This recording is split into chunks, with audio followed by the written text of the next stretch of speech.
Are you ready? Let's go. Assalamualaikum warahmatullahi wabarakatuh. Waalaikumsalam warahmatullahi wabarakatuh. Kembali lagi di Remedial Podcast Salam Insan Merdeka. Sebelumnya kami dari Remedial Crew turut berduka cita atas wafatnya Dr. Bekti, Ketua STAI Tasikmalaya. Semoga beliau husnul khotimah dan ditempatkan di surganya Allah Subhanahu wa taala. Amin Amin ya ya rabbal Allah. alamin. Kembali lagi di Remedial Podcast ini seperti biasa kita akan berdiskusi di sini, ngobrol-ngobrol santai gitu kan. Tapi sebelumnya yang belum like, comment, and subscribe buruan sekarang juga. Iya, kamu iya. Terima kasih. Ya, seperti biasa di sini alhamdulillah sudah hadir wanita tangguh, cantik, luar biasa lah. Pokoknya ini tuh sosok yang luar biasa bagi kaum Adam gitu. Karena perfect sekali gitu. Karena beliau ini sekarang menjabat Ketua BEM STIE Suryalaya. Selamat datang Teh Putri. Terima kasih kepada Bang Solah Iya. yang telah mengundang saya di podcast Remedial Podcast ini, yang suatu penghormatan ya bagi saya gitu kalau bisa diundang gitu ke sini. Padahal ya nggak seperti yang disebutin tadi gitu. Justru kedatangan Teh Putri ini saya sangat bahagia gitu Teh. Kenapa ya? Karena di sini kita akan berbagi ilmu, sharing gitu. Tuh ya seperti itu ya. Kebetulan di Remedial Podcast ini tempatnya teman-teman aktivis, teman-teman mahasiswa, begitupun tokoh-tokoh yang mau berbicara, angkat bicara di sini ataupun berdiskusi di sini gitu Teh. Nah, kesehariannya nih Teh, kesehariannya Teh Putri seperti apa sih Teh? Kalau Kesibukannya? nggak sibuk ya, lebih ke sok sibuk gitu. Oh, so sibuk ya. Kalau kesehariannya lebih ke ngerjain tugas kayak gitu kan, apalagi sekarang lagi online nih, jadi ya kita ngerjain tugasnya sambil jalan-jalan kayak gitu, sambil diskusi juga sama yang lain gitu, sama organisasi-organisasi lain kayak gitu. Jadi kita sekarang kuliah online ini nggak dibikin ribet gitu loh, malah suatu keberuntungan bagi saya. Jadi bisa melakukan dua hal sekaligus kayak gitu. Lebih ke ya kita bisa diskusi, bisa keluar, kuliah juga bisa langsung sekaligus kayak gitu. Ya, lebih santai gitu ya. Nah, begitupun ini kan Teteh itu dari Suryalaya jauh-jauh datang ke sini nih. Aduh, suatu penghormatan sekali, suatu kebahagiaan sekali. Teteh dari Suryalaya jauh-jauh, berapa jam kira-kira tuh dari Suryalaya sekitar ke Cilolohan 1 jam ini? nih, 1 jam. Jauh nih. Jauh. Makanya teman-teman yang belum subscribe segera, karena beliau ini jauh, udah Perjuangan gitu ya. ke Remedial Podcast. Iya. Sekarang kan masih daring gitu kan, pendidikan masih daring. Terus kan sekarang juga udah menjabat Ketua BEM ya. Alhamdulillah. Wis, luar biasa. Karir di internal itu dimulainya dari organisasi apa dulu Teh? Dari Hima, UKM atau seperti apa? Kalau di internal langsung masuk ke BEM gitu ya, karena SDM-nya nggak terlalu banyak kalau di STIE Suryalaya. Jadi langsung masuk BEM. Awalnya sih jadi anggota dulu, kemudian masuk ke periode selanjutnya jadi wapres, dan periode sekarang alhamdulillah bisa menjabat sebagai presma gitu. Kan itu jadi anggota tuh. Dari jadi anggota terus nyalonin jadi ketua gitu. Itu Wapres dulu Pak. Wapres dulu. Masuk wapres dulu. Berarti Iya. udah hampir 3 periode di BEM itu. Benar. Gitu. Ada niat mau jadi presma itu seperti apa sih? Sedangkan kan hari ini itu kan kebanyakan presma itu kan kaum Adam gitu. Biasanya Kenapa kan ya kaum gitu? Adam ya, gitu. Kenapa Kan pengen ini, jadi ya, presma gitu? Sebenarnya awalnya karena ada jiwa-jiwa pemberontak kayaknya ya. Nah itu tuh kayaknya dari sebenarnya nih pengen jadi presma tuh pas lagi semester 3, cuma kayak terlalu berambisius gitu loh. Terlalu dini juga mungkin ya? Gitu, belum dapat ilmu apa-apa tapi pengen jadi presma gitu karena kayak mungkin pas lagi semester 3 tuh kayak aku bisa nih kayak gitu deh. Tapi kalau pas sekarang gitu udah tingkat 3 gitu ya, semester 6 itu lebih ke apa ya, kayak ada tanggung jawab moral gitulah. Kalau misalnya sekarang kenapa sih pengen jadi presma gitu, sebenarnya nggak pengen banget gitu, cuma kayak merasa ada tanggung jawab moral gitu loh yang harus diemban gitu, melihat kondisi dari STI Suryalayanya sendiri kayak gitu. Dorongan dari teman-teman itu ada nggak teh? Sebenarnya kalau awal-awal ya, karena mungkin orang-orang itu biasanya gitu ya lebih senang sama yang suka memberontak, kayak yang sok-sok apa ya, pemberani gitu loh, paling berani di antara orang-orang di mahasiswa kayak gitu. Jadi seolah-olah mereka mendukung banget gitu loh adanya pemimpin yang bisa apa ya, apa namanya tuh, Bang? Akselerasi gitu kan? Iya, jadi kayak kita bisa nampilin gitu loh dari aspirasi mahasiswa ini bisa kita ajuin gitu loh dengan keberanian dan jiwa-jiwa pemberontak kayak gitu. Jadi emang dari awalnya tuh banyak banget yang ngedukung. Cuma kalau pas semester 3 tadi itu lebih ke jangan dulu deh gitu. Jangan dulu deh, belum cukup umur dan emang dibatasi sama persyaratan juga. Jadi pas lagi sekarang nih pas semester 6 itu lebih apa ya, yang belum niat apa, nggak ada niat, udah rada hilang nih niatnya. Nah itu malah banyak banget dorongan dari teman-teman, dari organisasi internal maupun eksternal, itu banyak banget dukungan gitu. Nah, ketika Teh Putri mempunyai jiwa berontak nih kan dulu di semester 3 gitu kan, pasti kan terlihat beda mungkin oleh teman-teman yang lain gitu kan. Terus ini respon dari dosen ataupun rektor seperti apa itu? Aduh, kalau ngobrolin tentang respon dosen ya kalau di mana-mana gitu. Mungkin ini maaf ya gitu. Mungkin di setiap kampus gitu sedikit ya dosen yang respect sama orang-orang yang berjiwa pemberontak atau pemberani gitu loh. Mungkin lebih suka ke mahasiswa-mahasiswa yang penurut, kemudian aktifnya di kelas nih kayak gitu. Lebih kayak gitu sih sekarang dosen-dosennya. Kalau misalnya apa ya, melihat gitu ya, sekarang ada mahasiswa-mahasiswa yang sedikit kritis, mengkritisi, itu kayak suatu ancaman bagi dosen gitu. Jadi ya banyaklah yang berusaha untuk Tapi ini ngaruh nggak ke kayak nilai gitu? Oh, nah ini nih kalau misalnya kita ngobrolin masuk jadi presma, masuk organisasi, terus nanti nilainya gimana? Apalagi kalau yang kritis kan, pasti dosen tuh ngobrolnya tak kasih nilai D gitu loh. Itu lebih ke sering banget didengar gitu.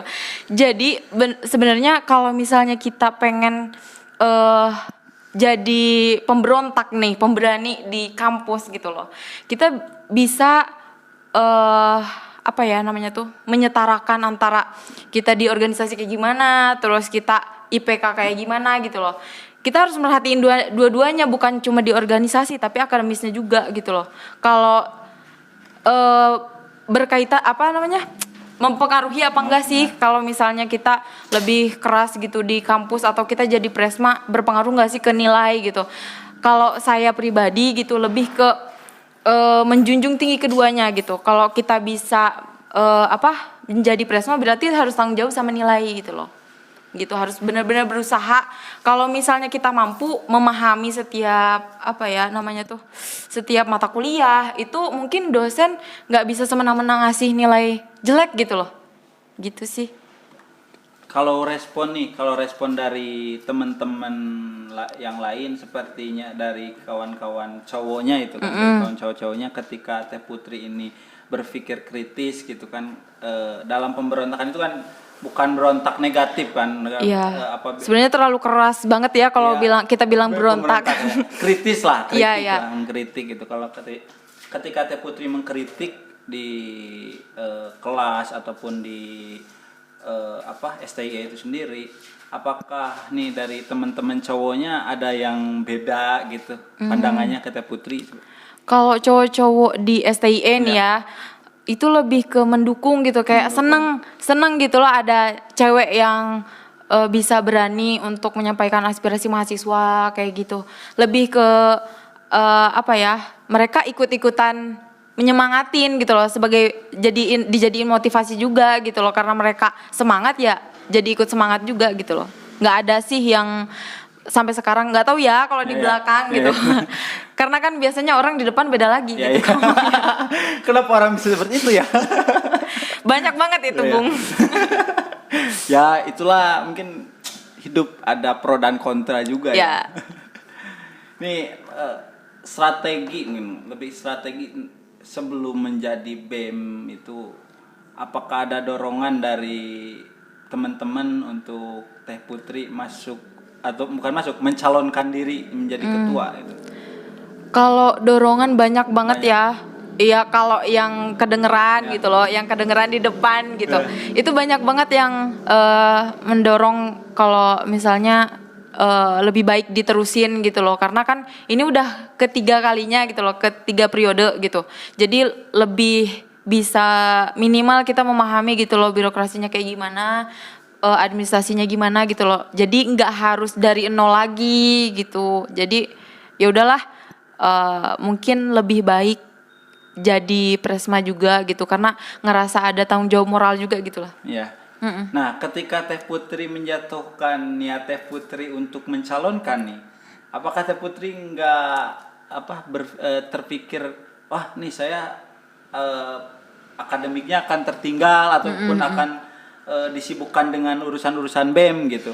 Pernah sempat berpikir ke arah sana nggak?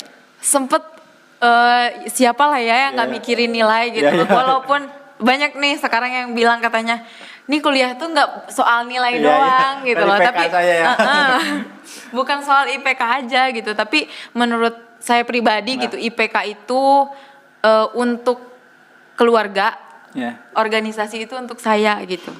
Lebih ke yang dua-duanya prioritas gitu. Tapi kalau ada ketakutan gitu ya, gimana nih nanti kalau jadi presma malah ke yang lainnya ngerusak jadwal-jadwal perkuliahan dan sebagainya. Sebenarnya sih itu yang bikin kita belajar untuk ngatur waktu gitu. Gimana kita ngatur sekarang nih hari ini mikirin untuk organisasi, tapi kita nggak boleh ninggalin kuliahan juga gitu loh. Harus bisa memahami perkuliahan juga kayak gitu. Ya soalnya kan ketika menjadi sosok presma atau BEM gitu kan, ini akan sibuk sekali karena mikirin seluruh aspirasi mahasiswa, terus keadaan mahasiswa juga gitu. Kan itu juga akan ada ketakutannya. Jadi ketakutan saya itu akan tergeserkan gitu prioritas terhadap akademiknya gitu. Iya. Sebenarnya saya sih lebih ada cenderung ketakutan itu sebelum dilantik. Sebelum dilantik. Sebelum dilantik tuh kayak ngerasa ini diri sendiri aja belum beres nih, harus ngeberesin urusan orang lain kayak gitu loh. Tapi pas seiring berjalannya waktu dan banyak banget motivasi gitu loh dari orang-orang terdekat, jalanin aja deh kayak gitu. Jadi udah fix mau jalanin gitu. Jalanin aja deh kayak gitu loh. Karena nanti juga pas lagi jalannya pasti ada jalan jalan keluar lah kalau setiap ada masalah gitu loh, setiap persimpangan jalan kayak gitu. Ketika pas pemilihan nih, wah ekstra sibuk mungkin ya. Itu kesana kemari gitu. Biasa kan kalau mahasiswa itu konsolidasi gitu kan ke kelas-kelas. Oh iya, ini nih tips juga nih. Sebenarnya kalau ada ya beberapa orang yang sampai ada yang pakai uang, terus ada yang kesana kesini nih sibuk masuk ke gerombolan inilah, masuk ke gerombolan itu gitu. Tapi mungkin lebih memudahkan kalau kita konsolnya tuh dari semester 1 kayak gitu loh. Kita nunjukin kalau kita bisa lebih daripada yang lain, mungkin kita bisa nambahin eksistensi kita gitu loh. Jadi orang lain tuh seiring berjalannya waktu tuh nggak perlu kita nyogok uang, tapi dia udah percaya duluan gitu loh. Sebelum kita ngasih uang, nawarin jabatan dan sebagainya, mereka udah percaya duluan nih, kamu bisa kok, kayak gitu sih. Tapi ini di depannya ya gitu loh. Tapi saya berharap semua mahasiswa STIE itu dengan senang hati gitu ya kalau saya jadi beresmanya. Ya kan soalnya seperti ini teh. Yang saya tahu kan khususnya di Tasik itu sedikit BEM gitu yang memang itunya dari perempuan gitu. Kebanyakannya kan dari laki-laki ya? gitu, dari cowok gitu kan. Ini luar biasa sekali gitu kan menantang cowok-cowok yang di sana yang memang ingin berjuang juga di BEM gitu. Iya. Luar biasa sekali pokoknya teh. Ini menjadi contoh juga buat teman-teman yang di luar di sana kan. Bahwasanya perempuan juga punya kesempatan yang sama. Betul. Gitu. Nah selanjutnya nih teh, ketika dulu teteh udah dilantik. Kalau di sana BLM namanya apa? Kalau di kampus STIE itu masih senat gitu. Jadi ada senat, ada BEM. Jadi senat itu kayak BLM-nya gitu. BLM-nya gitu. Sama di tingkatan teteh itu. Sama kayak BLM di atas BEM kayak gitu. Tapi senat namanya. Oh, senat namanya. Komunikasi sama organisasi di internal nih seperti apa nih? Nah, kalau komunikasi nih dari periode kemarin sama periode sekarang itu alhamdulillah baik banget gitu loh. Nggak ada cekcok ataupun apa ya, saling kontradiktif gitu ya. Nggak terlalu apa ya namanya, saling menjatuhkan gitu loh. Lebih ke saling mendukung sekarang dan tahu gitu loh, saling tahu gimana jalur birokrasinya kayak gitu. Tapi sama perempuan di senatnya juga. Nah, yang baru kemarin seangkatan sama saya itu perempuan juga senatnya. Juga. Oh, jadi... makanya sekarang tuh kayak emansipasi wanita banget gitu ya. Biasa. Luar biasa sekali. Jadi di STIE Suryalaya ini pejabat ininya di perempuan ya. Ingin menunjukkan gitu ya bahwa perempuan juga sebenarnya mampu kok gitu untuk memimpin suatu organisasi ataupun bahkan negara gitu ya. Itu perempuan juga bisa apa ya, menunjukkan eksistensinya gitu loh dalam hal tersebut. Walaupun gitu ya banyak pandangan orang-orang nih katanya perempuan itu kalau misalnya ngejabat nggak cocok katanya karena suka pakai perasaan, nggak pakai logika gitu kayak cowok. Tapi ini kalau terus dilatih gitu ya, karena ini amanah tanggung jawab, kayaknya tetap bisa deh untuk memutuskan suatu keputusan kayak gitu. Nih, secara kuantitas lebih banyak laki-laki apa perempuan deh di? Kuantitas banyakan perempuan ya kalau benar-benar dibandingin, tapi nggak terlalu banyak banget kayak gitu. Hampir sebanding sekitar 60 banding 40. 40 saja. Nah, ketika Teteh menjadi Presma di sana, apakah ada ketakutan nggak nih memimpin laki-laki gitu? Yang memang biasanya laki-laki itu kan susah diatur gitu, termasuk saya. Gitu. Ya. Sudah kelihatan dari mukanya. Sebenarnya ada bukan ketakutan ya, kecemasan gitu loh. Kayak saya perempuan nih. Apalagi di atas saya masih ada kakak tingkat nih ya, yang tingkat 4 gitu. Kayak gimana ya kalau misalnya mereka nggak mau ngikutin keputusan yang udah aku buat kayak gitu.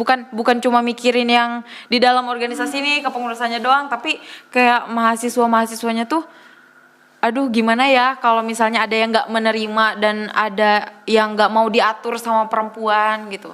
Kadang ada gitu ya, ada pikiran seperti itu. Cuma untuk sekarang sih karena baru dilantik, jadi belum ngelihat gimana sih tanggapan dari mahasiswa yang laki-laki gitu ya. Mudah-mudahan sih bisa bekerja sama untuk meningkatkan kualitas dari mahasiswanya. Oke. Nih bocorannya aja nih Teh. Secara keseluruhan gitu, secara umumnya visi misi Teteh ketika menjadi BEM itu mau membawa arah gerak STIE kemana sih gitu?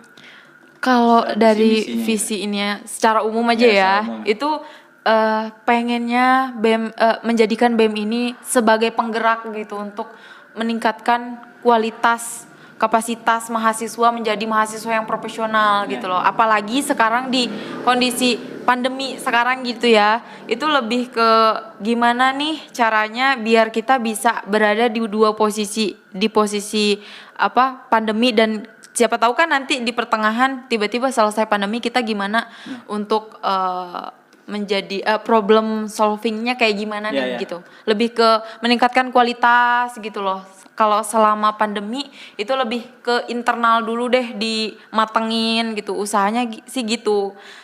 Mudah-mudahan sih terrealisasi ya gitu. Karena sekarang banyak banget hambatan baik itu dari internal maupun dari eksternal kayak gitu. Nah, melihat hari ini masih daring karena pandemi juga gitu kan. Mungkin ini ada kesulitan juga nggak nih Teh dalam menyusun program kerja gitu. Kesulitannya sebenarnya di dana ya. itu hal biasa itu. Itu hal biasa. Karena sebenarnya kalau ngobrolin tentang program kerja itu banyak program kerja yang bisa dilaksanain pas lagi pandemi kayak gini nih, apalagi banyaklah orang-orang yang masih membutuhkan bantuan dari organisasi-organisasi kemahasiswaan kayak gitu. Tapi kalau misalnya melihat lagi ya ke kemampuan dari pendanaan gitu. Kalau misalnya kita dapat dukungan yang kuat gitu dari internal ataupun kita bisa cari ke eksternal itu mungkin akan lancar-lancar saja sih. Cuma perizinannya ini loh yang bikin menghambat untuk melaksanakan merealisasikan semua proker-proker. Berarti sejauh ini belum ada program kerja yang direalisasikan mungkin ya? Belum, karena baru kemarin dilantik gitu, minggu kemarin. Baru sekarang paling pelaksanaan proker itu di minggu besok. Mungkin program-program kerjanya juga akan berbau online juga mungkin ya Teh. Karena iya sebenarnya saya bosan sih Pak gitu ya. Bosan gitu loh seminar online gitu. Kadang kan orang yang pengen sertifikatnya doang nih gitu. Apalagi kalau di STIE itu ada soft skill gitu. Kayak ngumpulin sertifikat nanti ada poin-poinnya. Kalau untuk manajemen itu harus 65 kayak gitu soft skillnya. Jadi yang gabung ke seminar ini bukan nyari ilmunya tapi nyari sertifikatnya gitu loh. Jadi kan percuma kita bikin acara kalau nggak ada bekasnya gitu loh.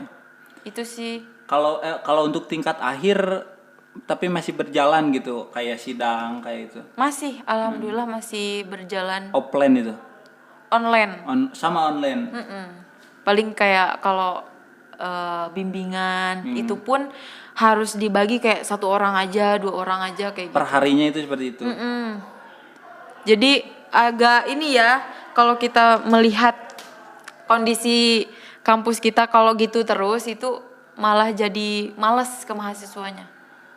Nah tadi kan mengaitkan dengan emansipasi ataupun gender lah katakanlah gender gitu. Nih yang diketahui oleh Teh Putri nih seperti apa sih sampai-sampai Teh Putri berani mencalonkan di kontestasi BEM 2020-2021 ya.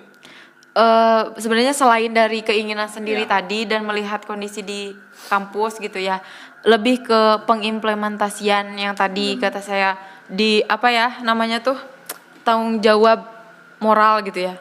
Nah itu tuh sebenarnya ingin adanya pengimplementasian gitu dari kajian-kajian sebelumnya mengenai gender gitu. Pengen adanya keadilan nih untuk perempuan juga harus punya tempat gitu loh di publik. Bukan cuma kita nurut terus ikut iyain gitu loh kata-kata cowok gitu kan.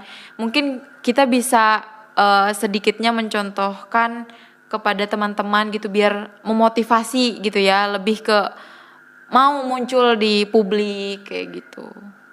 Jadi perempuan pun bisa gitu untuk memimpin. Bisa, asal ada kemauan kok. Cuma kan tetap ya ketika secara mungkin secara kuantitas lebih banyak laki-laki ini juga berpengaruh juga. Iya sebenarnya, iya itu. Berpengaruh juga mungkin ya. Soalnya kan terkadang kan ada ketakutan gitu ketika memimpin laki-laki itu, bisa enggak ya gitu kan. Iya karena kayaknya kelihatannya gitu ya dari pandangan-pandangan orang tuh kalau cowok itu pas lagi debatnya kita mungkin jadi kalah ngomong nih kayak gimana nih kayak gitu ngatasinnya. Itu lebih ke apa ya? Nggak semua cowok, nggak semua cewek itu bisa mampu apa ya namanya saling ini deh gitu menjatuhkan kayak gitu. Tapi lebih ke gimana caranya si cewek dan si cowok ini bisa saling mendukung untuk bisa tampil nih dua-duanya di publik kayak gitu. Ini memberikan solusi mungkin buat teman-teman yang di sana yang mungkin belum punya mental ya, belum ada kemauan maksudnya keberanian deh ya. Belum ada keberanian dari kaum perempuan nih. Solusinya dari Teteh buat teman-teman yang di sana, di luar sana. Solusinya harus ngelihat diri sendiri dulu deh gitu. Kayak kalau kita cinta sama diri kita sendiri, kita bakal ngelihat kita diposisiin gimana sama budaya sekarang gitu loh. Kalau misal kata orang nih ini budaya patriarki gitu ya, kalau ngebahas ke situ itu lebih ke kita ngelihat kita diposisiin di mana, kita diperlakukan bagaimana oleh budaya, oleh masyarakat gitu. Itu bakal timbul rasa pengen aku juga manusia kok sama gitu loh. Pengen ada kemerdekaan, pengen ada penyampaian pendapat dengan bebas kayak gitu. Sebenarnya harus menyadari gitu loh, ngaji diri gitu loh. Lebih ke sana. Nih yang terakhir nih, closing statement nih dari Teh Putri. Silahkan Teh Putri. Apa ya closing statement-nya? Lebih Silakan. Kalau kita sebagai perempuan itu harus bisa menunjukkan eksistensi kita, baik itu di ranah publik, di ranah politik, ekonomi ataupun sebagainya, karena kita itu mempunyai hak yang sama dengan laki-laki gitu loh. Gitu. Okay. Seperti biasa di Remedial Podcast ini harus ada jargon Teh. Perempuan juga bisa di ranah publik. Iya. Di Remedial Podcast sudah ngobrol-ngobrol bareng Ketua BEM STIS Suryalaya. Terima kasih Teh sudah hadir jauh-jauh dari sana ke sini. Dan untuk teman-teman, khususnya untuk perempuan yang di sana, teman-teman juga punya kesempatan untuk memimpin dan menjadi pemimpin. Begitupun kaum Adam, tetap semangat dan jangan loyo. Yang terakhir, kami yang mendiskusikan, Anda yang menyimpulkan. Wassalamualaikum warahmatullahi wabarakatuh.